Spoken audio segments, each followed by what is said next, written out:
हम सार्वभौमिक मानवीय मूल्यों के बारे में चर्चा करते हैं।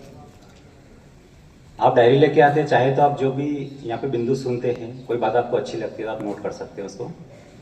तो पिछले 2 शनिवार में हमने जो चर्चा की थी उसमें था कि तृप्तिपूर्वक कैसे जिया जाए, मूल्य शिक्षा कौशल शिक्षा क्या होती है, मूल्य एवं कौशल दोनों की पारस्परिक पूरकता क्या होती है, मूल्य शिक्षा की विषय वस्तु क्या होती है और मूल्य शिक्षा की प्रक्रिया क्या है।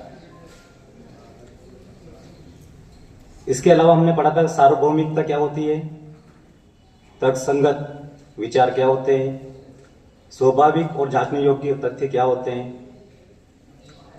और व्यवस्था को सुनिश्चित करने वाली मूल्य शिक्षा क्या होती है।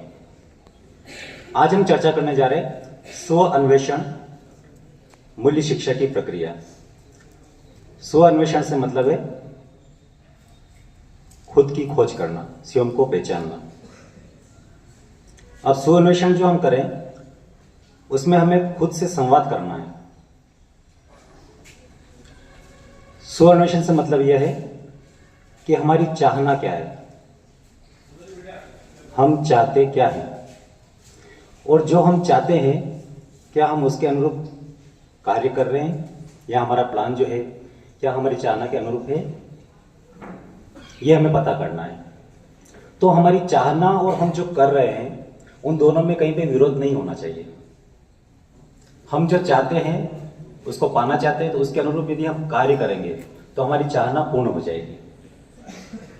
तो चाहना एक अलग चीज है और उसको पाने की जो प्रक्रिया होती है वो एक अलग चीज है।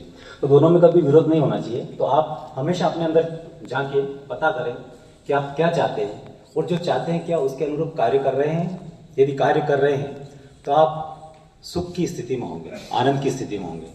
और यदि आप जो चाहते हैं उसके अनुरूप कार्य नहीं कर रहे हैं तो आपके अंदर कन्फ्लिक्ट होगा, अंतर्द्वंद होगा, आप कभी खुश नहीं हो सकेंगे, आप दुख की स्थिति में रहेंगे।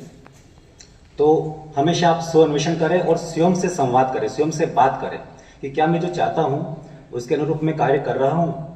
जैसे आप में कोई बहुत सारे विद्यार्थी सोचते होंगे कि मैं बड़ा होकर कलेक्टर बनूंगा, तो कलेक्टर बनना आपकी चाहना है और प्रक्रिया क्या है, क्या कलेक्टर बनने के लिए वैसी पढ़ाई कर रहे हैं?